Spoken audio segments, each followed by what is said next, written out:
The following is a Hoop Ball presentation. Hello and welcome to the Box Score Breakdown Show presented by Hoop Ball. My name is Adrian Benjamins and I'm joined by Neil Rochlani. And this episode of the Box Score Breakdown Show is brought to you by Hawaiian Isles Kona Coffee Company. You guys, taste the Kona difference. Get yourself some delicious coffee. Go to hawaiianisles.com. You can also find their delicious coffee on Amazon. Get some coffee. Neil, how are you, man? Adrian, I think you need to introduce me as the current reigning champion of the DFS League for one more day until this occurs. And so I'm going to wear the mantle. Yes. Are you ready to set a lineup for tomorrow? I am not. I am not at all. I noticed that there's already a lot of news about people being out, players being out for tomorrow. So just throughout the day, I kept hearing this guy's already been ruled out. And I'm already thinking, wow, maybe some good values for DFS tomorrow. So I'm already got a couple of guys that I'm eyeing for my lineup. But I hope you defend your title, man. I am rooting for you. Oh, thanks, man. If I have to give it up, which odds are I will, I hope it goes to you. I will say this: I'm kind of a DFS newbie, so I'm curious to see how those, how the pricing works when they know in advance someone's going to be out and the backup's going to be in versus it's a same day scratch where they have the lines already posted or the values already posted. So curious to see how that kind of plays out with some of these guys. And I have no idea. My strategy last week was to go like two really strong big guys and then a lot of not big guys, high point guys, and then the rest kind of marginal last minute scratch filling guys, and it kind of worked out. So maybe I'll stick with that. Anyway, should we talk about this trade that happened in the NBA today? Absolutely. Just a few hours ago, we got a Woj bomb. Trade went down. Justin Holiday got dealt to the Memphis Grizzlies for, I think it was Wayne Selden, Marshawn Brooks, 2 second-round draft picks. Neil, the tank is on for your Chicago Bulls, man. This is a great move for them to make to continue to get worse, to kind of guarantee that they keep losing. I love that they get a couple draft picks in this deal. I'm not too sure if Brooks or Selden are going to be any key rotation pieces for the Bulls. What do you think of the deal? Yeah, as someone so I do have Holiday in one league. So as we were talking earlier, I'm curious to see how this plays out. If he does end up starting, which you informed me that's been the word on the street so far, in replacement of Garrett Temple. And if he can still get 30-plus minutes, I think he'll be okay. I just kind of count on him for a couple three-pointers, a couple steals, hopefully, and then some ancillary stats. Not really thinking too much more than that. And at least it's good to see him on a team that cares and has a much better coach. So maybe he'll get used more. Sounds like Memphis is doing this to try to stop the bleeding and actually make a push for the playoffs. So he's not going to get rested down the stretch, which might have happened in Chicago. So in that sense, it's pretty good. It could work out just fine for him. He was kind of sliding anyway in the ranks. Like you said, as far as the guys coming back to Chicago, don't expect them to have any value. Looking here at the rest of the Chicago lineup, looks like Cam Payne's going to be waived in this, so to make room for those two guys. Not sure if anyone can really pick up the slack. Marshawn Brooks, he last year in limited time, he actually performed very well. Did not get much of a run in Memphis this year. We'll see if he's the one guy that when he gets 25-plus minutes can do okay. So we'll see what he gets here. He's the one guy I'll watch, I guess, coming back to the Bulls. But no pickups or no really changes based on this trade. Neil, there's one guy from the Bulls that is now on my radar that I'm going to keep an eye on. I'm talking deep leagues here, but I'm curious if Chandler Hutchinson gets the starting nod at the small forward spot. And this is a guy, we've seen him have a few nice games at the beginning of the season, but rookie, very inexperienced, very raw. But Neil, the Bulls were very high on this guy coming into the draft. In fact, they gave him a promise really early in the draft process. So he actually skipped a lot of the draft workouts and stuff because the Bulls had made a promise to him. It was very surprising to a lot of people because he was not projected to go high in the draft. So the Bulls organization is very high on this kid. So I'm talking deep leagues. I'm just going to watch. But if he gets some high minutes and if he looks good, I may make a move on him. I'm talking like 14 teams or deeper. And for now, not worth making a move. Just watch him and see what happens. I don't know, man. No, I think you're right. It looks like he could end up starting, and they are high on him. They want to give him a shot at least. So even if they doesn't start off strong right out of the gate, this team's going to tank more and more as the season goes on, and he might get even more of a run. So those last month fantasy lineups are really funky.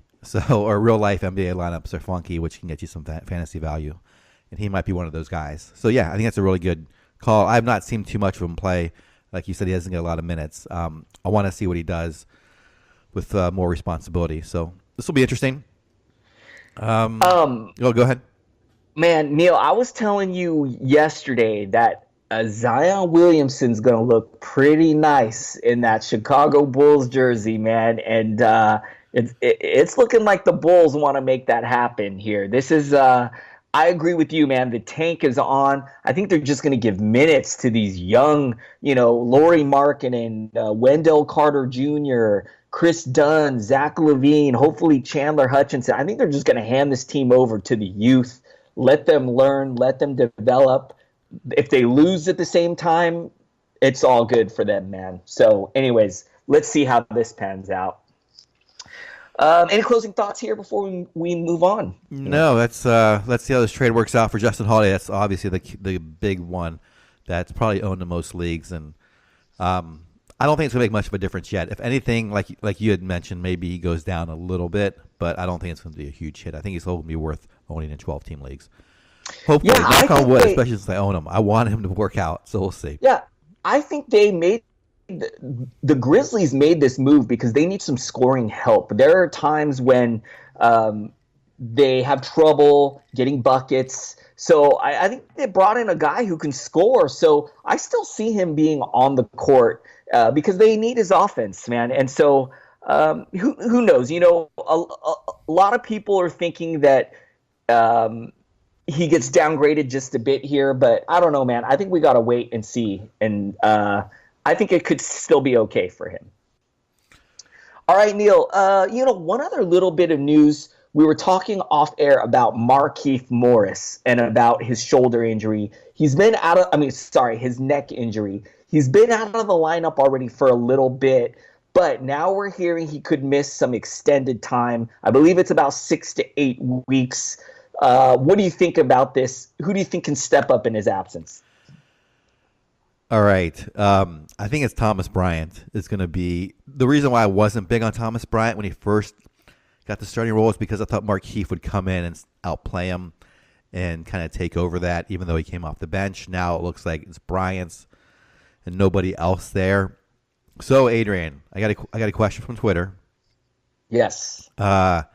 Would you trade – and I don't know the size of this league, but would you trade – or how many categories – but would you trade either – Randall or Sabonis for Thomas Bryant? In a vacuum, I would still stick with Randall and Sabonis over Thomas Bryant. But if you are specifically hunting rebounds and blocks, then yes, I think if you're just killing it, but you really need help in those two categories, then I think you do make the move for Thomas Bryant. Neil, we've seen Thomas Bryant have a couple of big games lately. I believe just last night or the other night, he had a big double-double with blocks. So he, as you said, he looks locked and loaded with Markieff not coming back anytime soon, with Dwight Howard not coming back anytime soon, and with the Wizards now without John Wall, Neil, the Wizards might go into full tank mode here, and they may just completely let Thomas Bryant loose. So if that's the case, man, I think Thomas Bryant will be pretty good in the rebound and block category. So yes, I would say make that move if you need those stats. What do you think about it? Yeah, this one was confusing to me at first because I didn't think so for either one. Definitely not Sabonis. I'm going to hold on to Sabonis. I like him better than Bryant's potential. Unless Bryant just goes bananas, which he did his first 3 outings have been great, but I don't think that's going to continue as strong as it has been. Randall's a little more interesting because Mirotic is going to come back and he'll take away some of his usage. Then again, this team is, I don't want to say they're on the brink of collapse, but there's a lot of just negativity around how they've been doing. So I wonder if things get just changed up there in New Orleans. I might risk Randall for Bryant. I think yeah, I agree. It's a bonus I would take off the table. I might risk Randall. So, but I think I'd still. Bryant is just so unproven. So that's why. Yeah. Go ahead. I agree. And, Neil, for rest of season, and like I said, if we're not hunting any stats specifically, we're just talking like overall value. For rest of season, I have Randall and Sabonis as top 75 guys. So that's why I'm saying, if you're looking for overall value, we're talking points, we're talking just the total package. I would rather stick with Randall and Sabonis. I do agree with you. I got Sabonis higher than Randall. So if you have to drop one of them, I would likely drop Randall. And like I said, if you're desperate for rebounds and blocks, and we know blocks is like the scarcest category in fantasy. So there are a lot of teams or a lot of people who are hunting blocks. It's worth making the move, I think. Yeah, it'll be interesting to see how it plays out. I mean, Bryant's, I think there's a lot of variance to how he's going to end up. He could end up in the top 50. He could end up outside the top 120. We'll see how it goes. All right. That was a very interesting question. Any other thoughts on the Morris injury that you think is going to impact this team? Oh, man, just what a rough year for the Wizards, man. The dysfunction we saw right at the beginning of the season, the John Wall, Beal.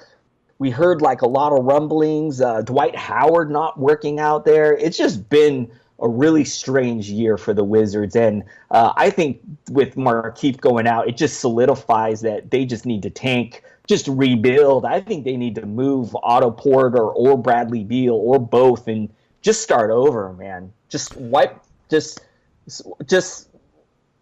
slate clean and start over. That's what I would do if I was the Washington Wizards. I don't know. Yeah, it's totally it's a situation that's coming to a head and something. There are going to be some moves. We'll see how it kind of plays out. I think Bryant obviously is the biggest beneficiary. I don't know how else it's going to affect this team. They've got no one else big that can really fill in. So we'll see if Satoransky steps up and gets a lot more rebounds. We'll see if any of these other guys we haven't even really heard of yet come in and play. If Decker gets a run. I don't know. Like you said, it's going to be interesting. Yep, go ahead. Super quick, before we get into these games, we got a small slate of games coming up. Have you seen any of the news about the All-Star vote numbers that have currently come out?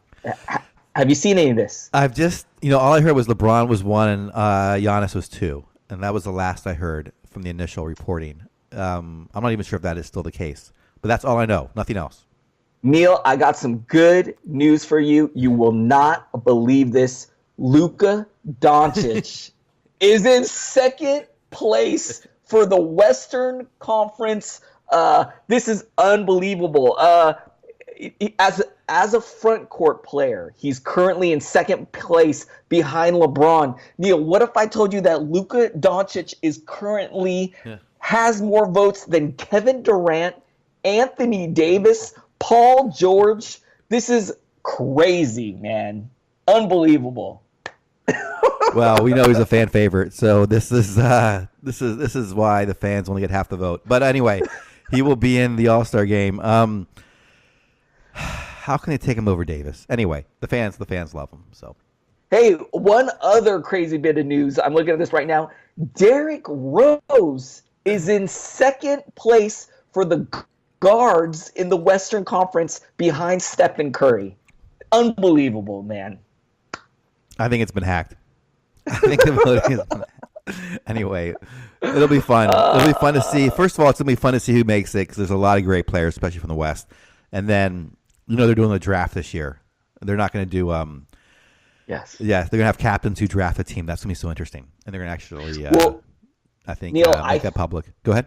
I think for the next show, which we'll record Sunday night, I think you should do an all-star vote ballot. It actually lets you, it shows you a picture of your East team, West team.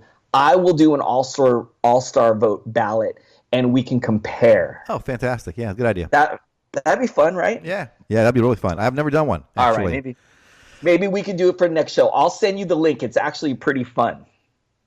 Sounds good. All right. All right.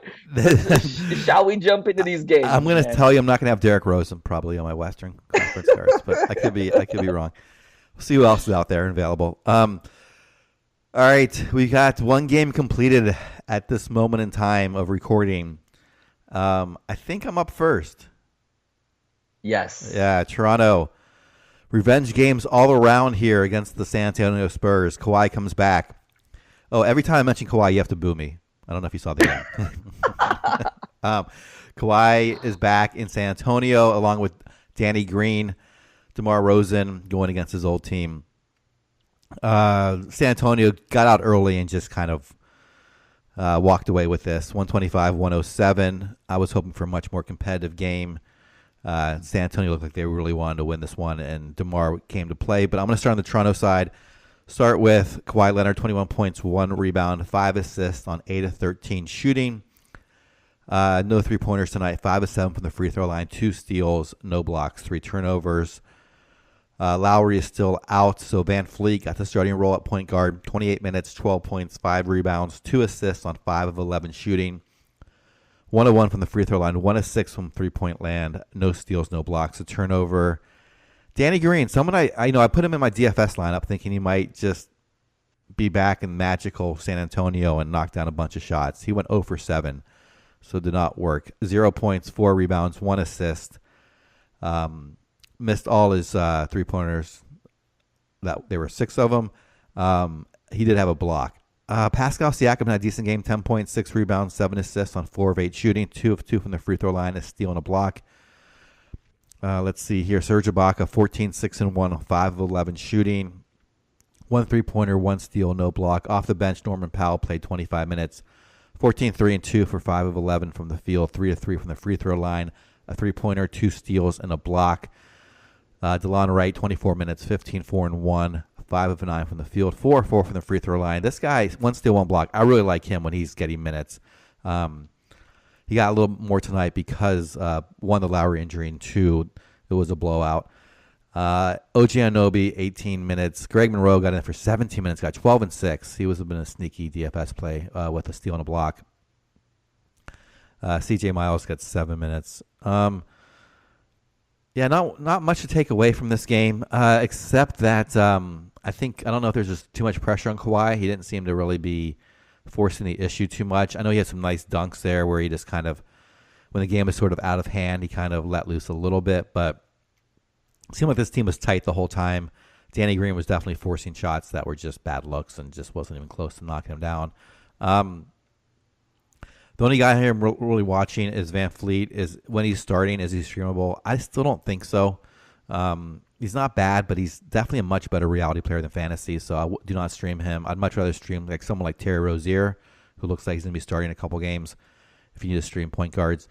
And that's really it. DeLon Wright, if you ever got in a starting lineup or got 28-plus minutes, I would start him. But that's my takeaway from the Raptors. What are your thoughts? Neil, I think that Danny Green got out onto the San Antonio court and he forgot that he's no longer on that team, man. He 0 for 7 in 26 minutes, didn't even have a single point.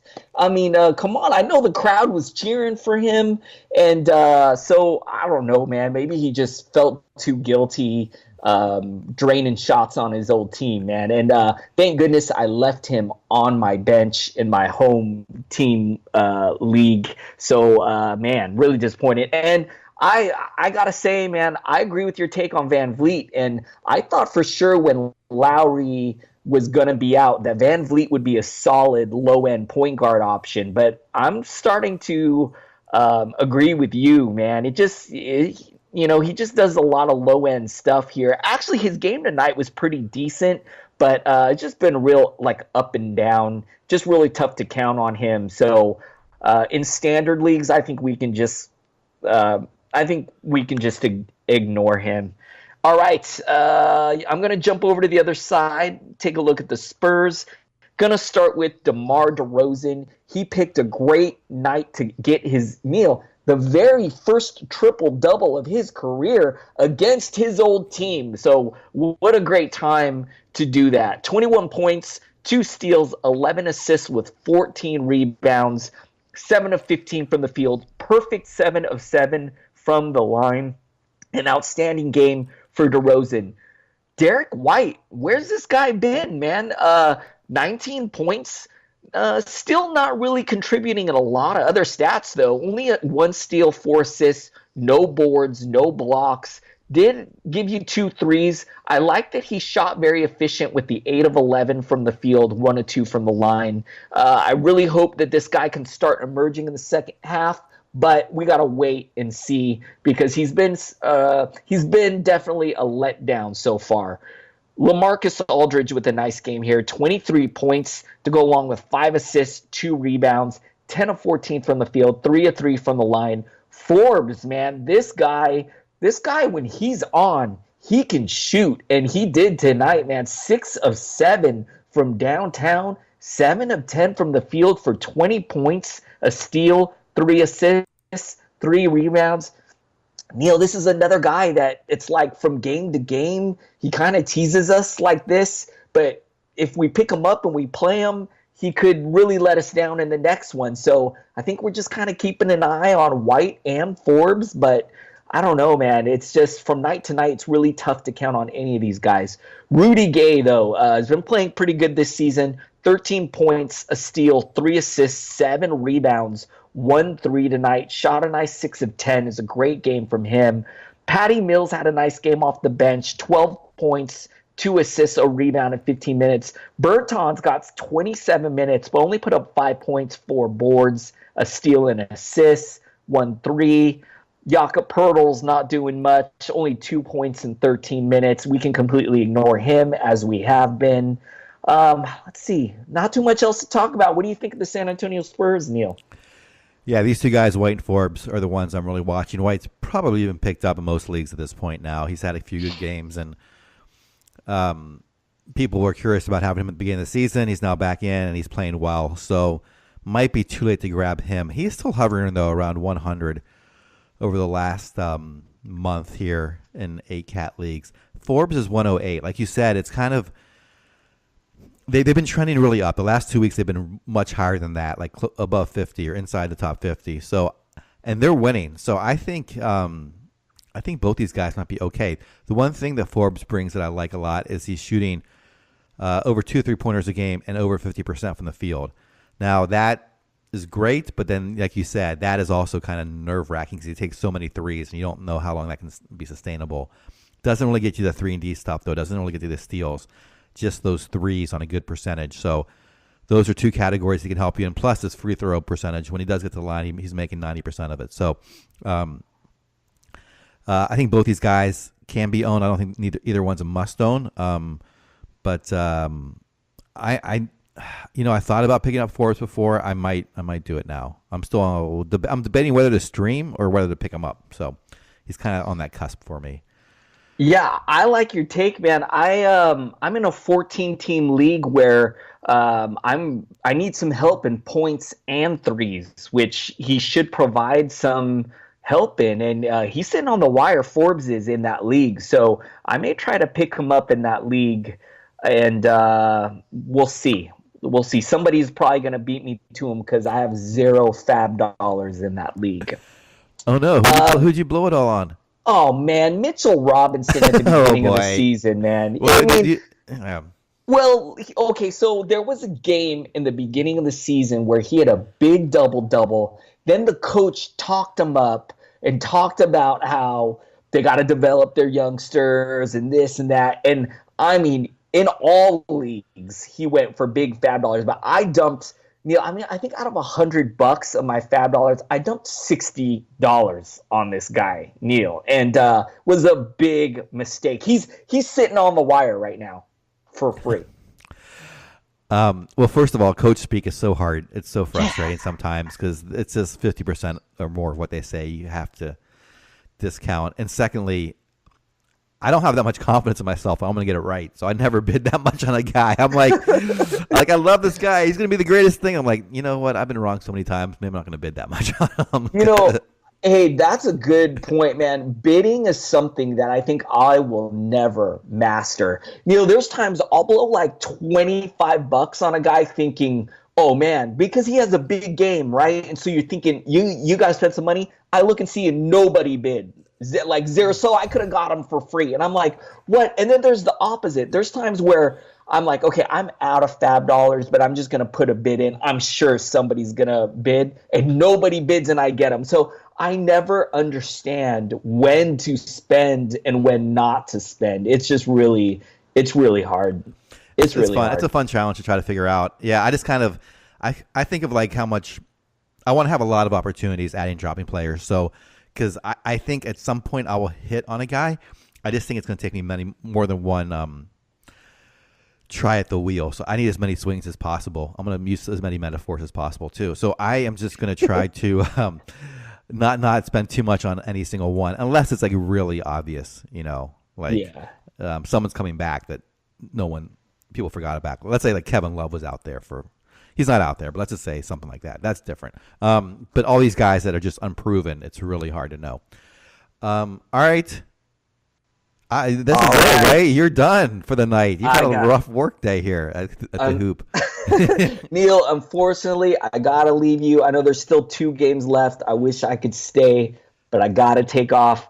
I want to thank everyone. Hey, Neil, Sunday, I'm going to the Clipper Magic game. I scored some tickets for the Clippers game. I get to watch Jonathan Isaac disappoint me in person, man. It's going to be great.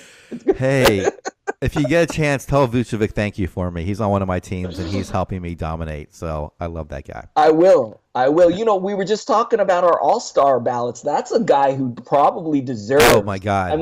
He's been a first-round player this year and has been great. That's a guy that probably deserves to go to his first all-star game. Yeah, certainly a fantasy all-star, and I think reality in the East. Well, we'll see. I have to see how it looks out. But, yeah, send me that ballot, by the way. Send me the link, and I'll pull it out. I think it'll be a lot of fun for us to compare our teams, see which players we vote the same, see where we kind of differ. I think it'd be pretty fun. All right, guys, I'm going to get out of here. Thank you guys so much for listening and supporting the show. Neil will be back for 2 more games, and we'll see you guys. I guess Sunday night is the next show, so we'll see you then. Thanks a lot. Okay, moving on to the last 2 games of the night. Just had the adrenaline rush of that Houston Golden State game of certainly game of the year since we're only 3 days in, but maybe game of the season.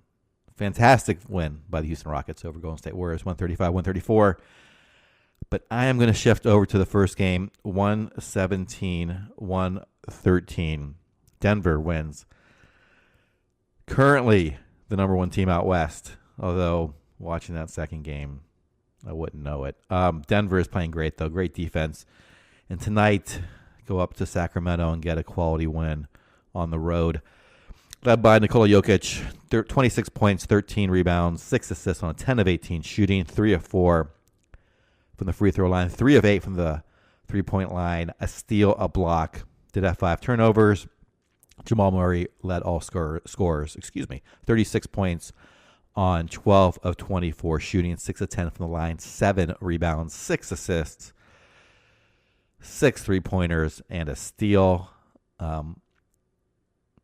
Mr. Mason Plumlee still having a very serviceable fill-in as they're getting their starters back. 30 minutes tonight, 12 points, 10 rebounds, 4 assists on 5 of 7 shooting. 2 of 4 from the free throw line, a steal and a block. Juancho Hernan Gomez, very quiet night in 16 minutes. 5 and 2. 2 of 2 from the field, 1 of 1 from the free throw line. No defensive stats, no threes. Torrey Craig starting in the shooting guard role for now, 28 minutes, 2 points, 4 rebounds, 4 assists, 1 of 5 shooting. Never really had a chance to shine here. When he had his chance, maybe there's 1-2 games that were streamer worthy. The rest, unfortunately, did not. Gary Harris off the bench, played 31 minutes. I assume he'll be starting perhaps next game, playing this many minutes now. 14 points, 3 rebounds, no assists, 4 of 10 from the field. 4 or 5 from the free throw line, 2 3-pointers, no steals, no blocks, 2 turnovers. Malik Beasley plays 25 minutes, goes for 7, 3, and 0 with a block. Millsap, 22 minutes, 10 points, 6 rebounds, 2 assists on 3 of 6 shooting.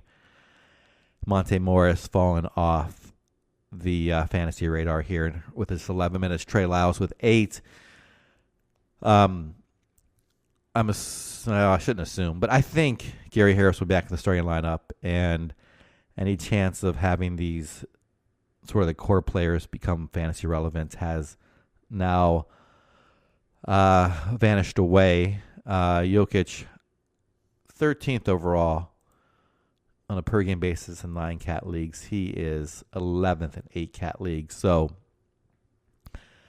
delivering that first round value if you're in a 12-teamer, and I think it's going to stick. Barton, expect to be back sooner than later. I've got the 7th of January as a return date. We'll see how he fits in terms of taking up usage away from these guys. Jamal Murray is 62nd, Paul Millsap 84th, Gary Harris 104th. Gary Harris should bounce back into the top 100 for sure. We'll see how high he gets. I kind of penciled it in for like 60th this year. Not sure he'll get that high, but has a ways to go. This Denver team, we'll see how they can do throughout the season. So far, so good. Not much else to mention here on the fantasy side. So looking at Sacramento Kings, they've had a lot of close games, but their record is slipping a bit here. Tonight, Buddy Hield led the scoring with 29 points, 2 rebounds, 2 assists on 12 of 19 shooting.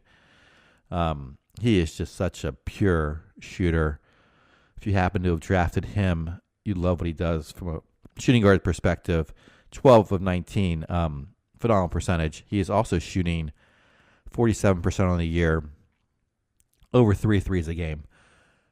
5 of 9 from the three-point land, a steal, no blocks, a turnover. De'Aaron Fox, 16, 2, and 8 on 7 of 10, shooting a very efficient night from him as well. 1 of 2 from the free throw line, 1 3-pointer, 1 steal, 3 turnovers.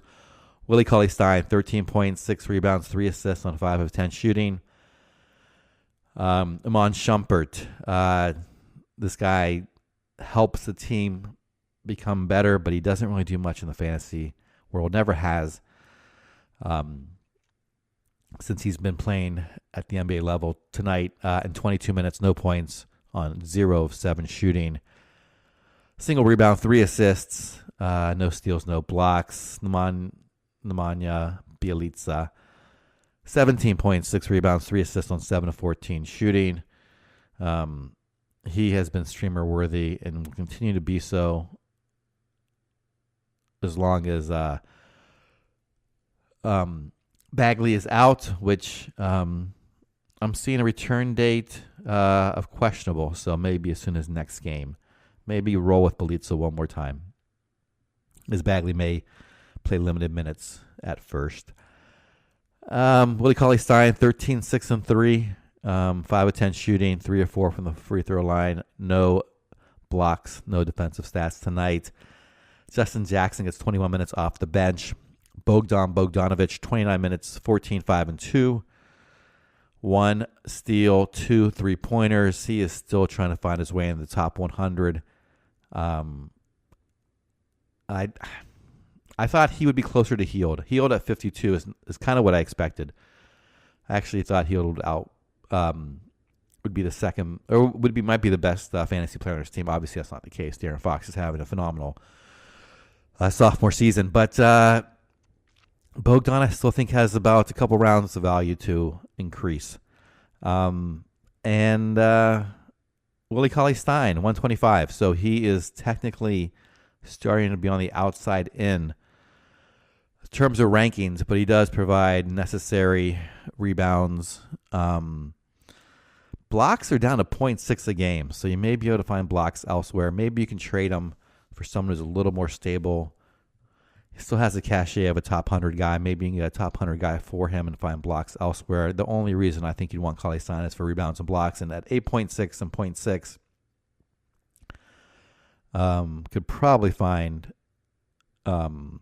something off the waiver wire, especially as we go into the second half of the season, maybe in February, as we find those tanking teams starting lesser-known players. That is all from this game. I'm going to head over to the game of the season, I guess. My memory is so short-term, but certainly the game, most exciting regular season game I've seen in a long time. Houston 135, Golden State 134 in overtime. James Harden knocks down the game winner, and with that scores a total of 44 points, along with 10 rebounds, 15 assists. Not very efficient, 13 of 32, but looked like just an MVP out there. 8 of 9 from the free throw line, 10 3-pointers, a steal, 2 blocks, 7 turnovers. Clint Capella, 29 and 21. A monster night for him. 1 assist, 12 of 19 shooting, 5 of 5 from the free throw line, 2 steals and a block. PJ Tucker, very quiet night, starting at power forward. Got in 36 minutes, but just took 4 shots, just made 1 of them. 3 points, 3 rebounds, no assists, a steal and a block. And a turnover, Daniel House continues to start at small forward, 39 minutes, 17, 4, and 3. This was better than I thought because he went 9 for 9 from the free throw line. On the year, he's a 75% free throw shooter and a 47% field goal shooter. So I like to pick up guys that are good in percentages and they can kind of get decent stats. He's going to be someone I start watching. We'll see how many minutes he goes going forward. We'll see how long Chris Paul is out, how long Eric Gordon is out. Eric Gordon is expected to be back next game, but he is often on the injured list, so we'll see. 17 points, 4 rebounds, 3 assists for Daniel House. I'm not sure if I did his stats or not. 2 3-pointers, a steal, and a turnover. Austin Rivers had a solid game. 18, 4, and 4, and 7 of 18 shooting. 4 3-pointers, and a steal. No turnovers. Gerald Green off the bench played well.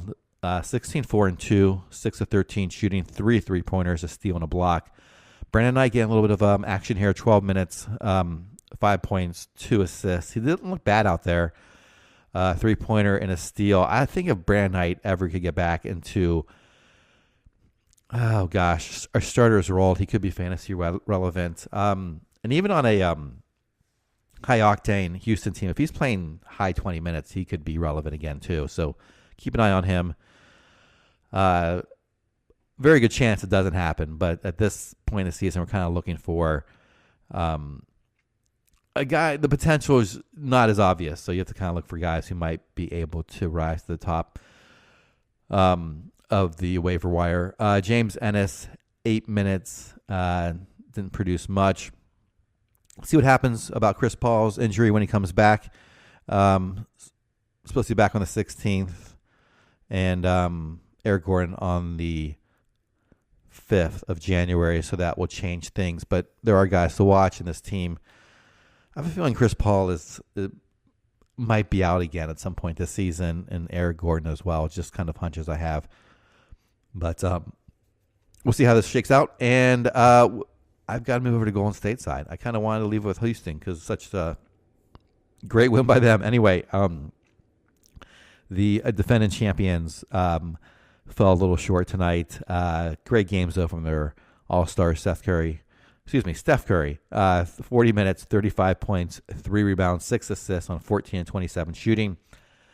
5 3-pointers on 15 attempts, no steals, no blocks, 5 turnovers. Kevin Durant, 26 points, 7 rebounds, 3 assists on 10 and 23 shooting. 5 for 5 from the line, a 3-pointer, 2 blocks, 2 turnovers. Draymond Green, 9, 11, and 8 on 4 7 from the field. 101 from the free throw line, 2 steals, 2 blocks, 4 turnovers. Kevon Looney, 12, 7, and 2, 5 and 9 from the field. A steal and a block. Klay Thompson, 43 minutes, 26, 5, and 4 on 11 to 20 shooting. 4 of 8 from three-point land, 3 steals, 2 blocks, and a turnover. A great night for him. See if he can get back to that third or fourth round value where you may have drafted him. Currently, he's sitting at 54th on a per-game basis. Draymond, 45th. He's another guy who's down a round or 2 from his draft position. Don't see how those are going to climb up too much, but Klay, I have more confidence in because his shooting has been off this year, and that would increase both his points and his percentages and his threes. So 3 categories could potentially rise from him. While Draymond is having a very low scoring year and shooting year by his standards, even 40% from the field. The emergence of Cousins, I think, is going to impact his rebounds and perhaps even his assists. Off the bench, Iguodala plays 34 minutes, Livingston 16, Jerebko 11. Not much here. We'll see what happens when Cousins comes in to see if it's changed anything. I don't think you can really sell high on Draymond Green. He's been a disappointment this year. And if you took him in the third or second, late second, early third round, it's tough to kind of part ways with like a fourth rounder for him. But I think that's where he's going to finish up this year. With that note, I'm going to sign off. We are done for the week. We do have our DFS contest tomorrow. If I see the link from Dan, I will retweet it. But Dan Baspress, follow him on Twitter. He tweets out the link. And it's a DraftKings fantasy contest, $3 entry fee, 100 maximum participants. Top 10 get $30. First place gets a T-shirt as well. Hoop ball T-shirt. And second place gets a goodie bag from our sponsor, Hawaiian Isles Kona Coffee. You can visit their website at hawaiianisles.com or find their products on amazon.com. Thanks for listening, everybody. Hit me up on Twitter. I am at Ball with Neil. You can also hit up Adrian at Adrian Benjamins. And we will talk to you next week.